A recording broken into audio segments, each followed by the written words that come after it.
잠시 말씀을 전하고 찬양하고 기도하는 시간을 갖겠습니다.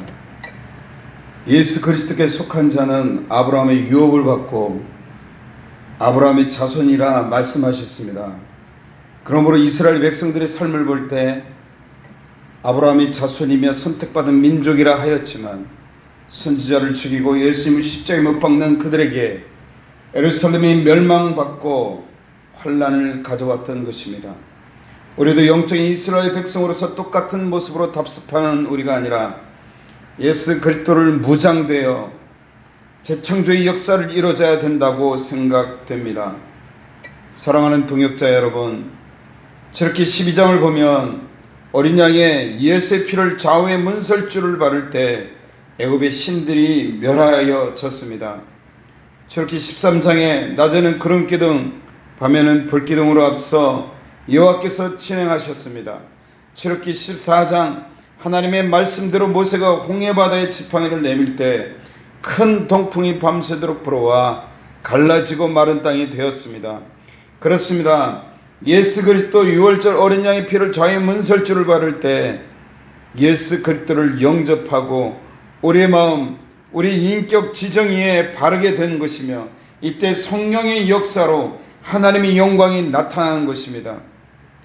하나님은 출애굽기 19장 이스라엘 백성들에 향하여 애굽에서 독수리 날개로 보 인도하였고 세계가 다 내게 속하였으므로 내 말을 잘 듣고 내 언약을 지키면 모든 민족 중에 내 소유가 되겠고 제사장 나라가 되며 거룩한 백성이 되게 하겠다고 말씀하셨습니다. 하나님께서 말씀하시기를 모세에게 이 말을 이스라엘 백성들에게 전하라고 할 때 백성들이 여호와께서 명하신 대로 우리가 다 행하리이다 대답을 합니다. 다시 출애굽기 24장에 모세가 여호와의 모든 말씀과 모든 율례를 전하니 백성들이 한 소리로 여호와께서 말씀하신 것을 우리가 준행하리이다 하고 번제로 올린 피로 제단에 뿌리고 백성들에게 뿌리고 언약서를 낭독함으로 여호와의 쉐카이나 영광이 나타났던 것입니다. 출애굽기 25장 내가 거할 성막을 지으라고 말씀하시고 출애굽기 25장 22절 거기서 내가 너와 만나고 속죄소 위에서 내가 이스라엘 자손을 위하여 내게 모든 것을 내게 이르리라 약속하셨습니다. 출애굽기 40장에서 성막이 완성되고 번제를 드림으로 여호와의 영광이 그 안에 가득하게 임하였다고 하였습니다. 예수님이 마태복음 26장의 고난주간 예루살렘에 올라가서 목요일 여호와의 유월절 어린 양이 되시고 제자들에게 떡을 떼어주시고 이것은 내 몸이라 포도잔을 주시며 이것은 죄사함을 얻게 하려는 나의 피 곧 언약의 피니라. 요한복음 6장 55, 58절 내 살을 먹고 내 피를 마시는 자는 내 안에 거하고 나도 그의 안에 거하나니 살아계신 아버지께서 나를 보내시며 내가 아버지로 말미암아 사는 것 같이 나를 먹는 그 사람도 나로 말미암아 살리라. 이것은 하늘에서 내려온 떡이니 조상들이 먹고도 죽은 것 같지 아니하며 이 떡을 먹는 자는 영원히 살리라.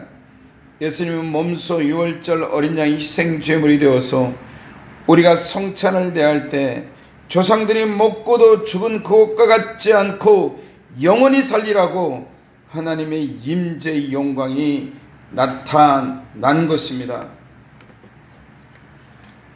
그래서 요한복음 1장 12절 예수 그리스도를 영접하는 우리는 주와 합한 자라고 말씀하셨고 고린도전서 6장 19절 이하에 하나님께서 주신 몸이라 말씀하셨고 성령의 전이며 예수님의 피값으로 산 몸이라고 말씀하시고 하나님께 영광을 돌리라고 말씀하셨습니다. 그러므로 우리는 주님과 합한 자로서 한 영으로 갈라디아 2장 20절 내가 그리스도와 함께 십자가에 못 박혔나니 이제 육체 가운데 사는 것은 나를 사랑하사 나를 위하여 자기 자신을 버리신 하나님의 아들을 믿는 믿음 안에서 사는 것이라. 이제 내가 사는 것이 아니라고 말씀하셨습니다. 내 안에 예수 그리스도가 사시는 것이라고 말씀하셨고 우리는 하나님의 도구라고 말씀하셨습니다. 예수님이 유월절 어린 양의 희생 제물이 됐던 것처럼 우리도 하나님의 거룩한 산 제물로 드리라고 말씀하시며 하나님의 산제물로 드릴 때 예수 그리스도께서 유월절 어린 양이 되어서 하나님의 영광이 쇠카이나 영광이 임했던 것처럼 우리 안에 계신 그 예수님이 그 거룩한 하나님의 그 유월절 어린 양이 되신 것처럼 산제물로 우리도 또한 드릴 때 여호와의 영광이 내 안에서, 내 삶에서, 내 사역 속에서 나타나게 될 것입니다. 이제 그 하나님의 영광이 내 심령 안에, 내 가정 안에, 내 교회와 내 사역 안에 여호와의 영광이 일어날 줄 믿습니다. 그러한 저와 여러분이 되기를 축원합니다. 그동안 세상에서 연약하고 넘어졌던 옛사람의 구습을 벗어버리고 의와 진리의 거룩함을 입은 새 사람으로 살아가는 사명의 자리, 말씀의 자리, 기도와 찬양의 자리로 가기를 원합니다. 각자의 헌신의 자리에서 여호와의 영광이 임할 것이며 성령님이 인도하는 곳마다 여호와의 영광이 나타나야 될 것을 축원합니다. 우리 모두 그 하나님을 찬양합니다.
그렇습니다.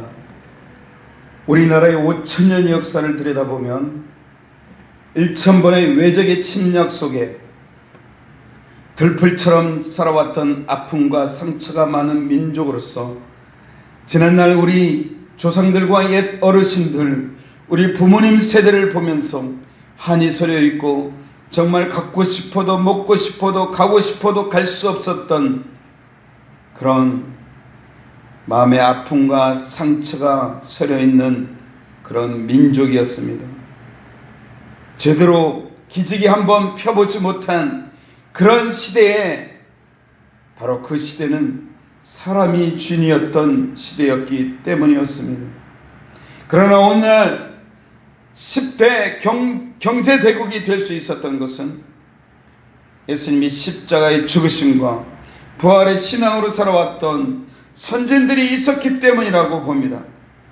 150년 전 토마스 선교사가 대동강에서 순교자의 피를 흘리며 성경책을 받은 자가 벽지로 도배했던 그곳이 널따리 예배당이 되어졌고 목사가 나오게 되었습니다.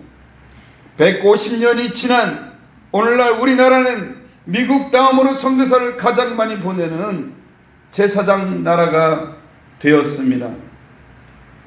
평화로운 자유 대한민국으로 살아갈 수 있었던 것은 바로 하나님의 헌신과 오늘날 순교자의 피가 있었기 때문에 대한민국의 자유와 평화를 얻게 된 것입니다.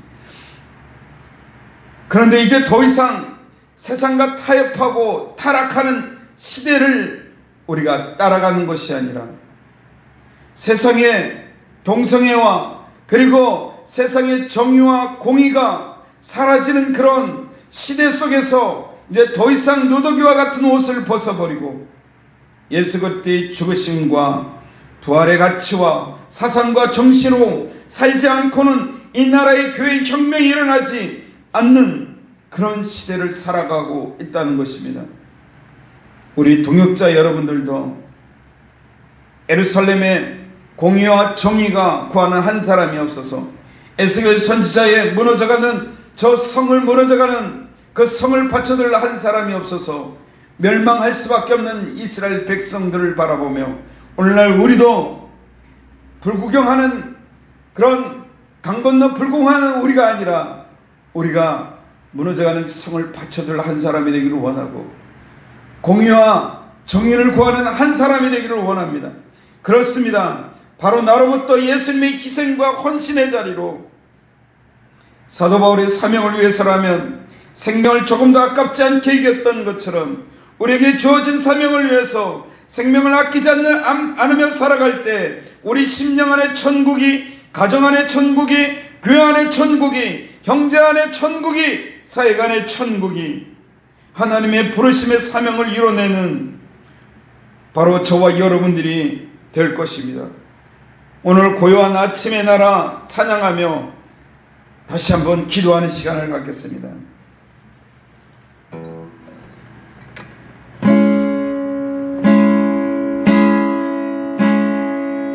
고요한 아침의 날 길었던 내 세월 하나님 보호하사 이 땅에 새날이 왔네. 주님이 흘리신 노임 생명의 강으로 불러 죽었던 이 땅 살리고 하늘 흔내 열렸네.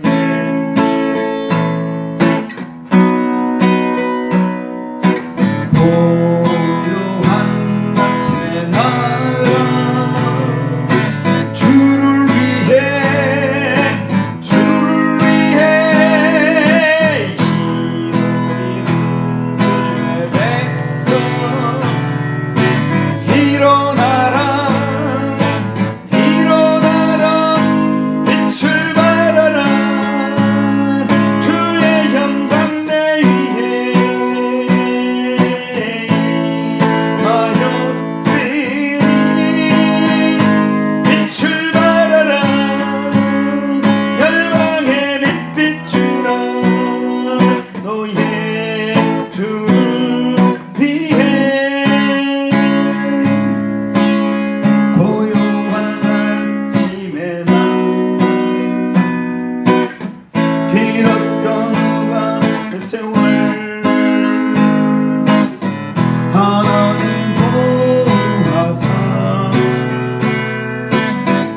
세상에 새날이 왔네. 주님이 흘리신 보혈 생명의 강으로 흘러 죽었던 이 땅 살리고 하늘 은혜 열렸네.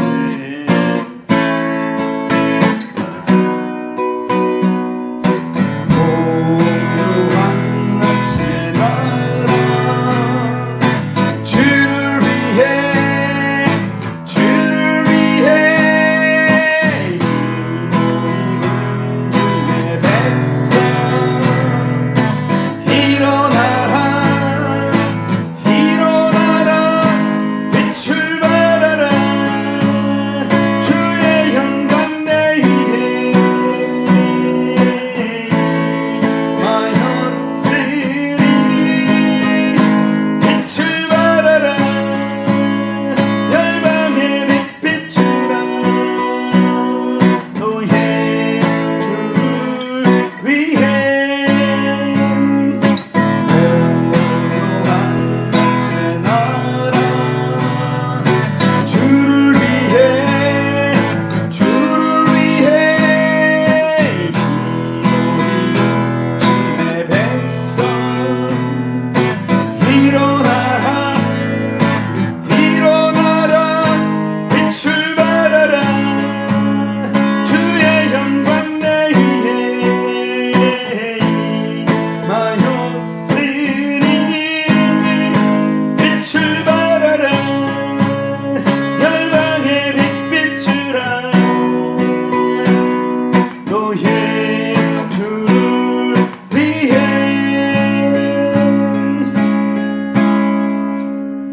오늘 우리가 기도할 것은 예수 그리스도의 십자가의 죽으심과 부활의 가치와 사상과 정신으로 무장되어 내 안에 천국이, 내 안에 내 가정의 천국이, 내 교회의 천국이, 내 사역의 천국이, 내 이웃의 천국이 임하며 그리스도의 푸른 계절이 다시 찾아오기를 우리 한번 다 같이 한번 주여 삼창하며 기도하겠습니다.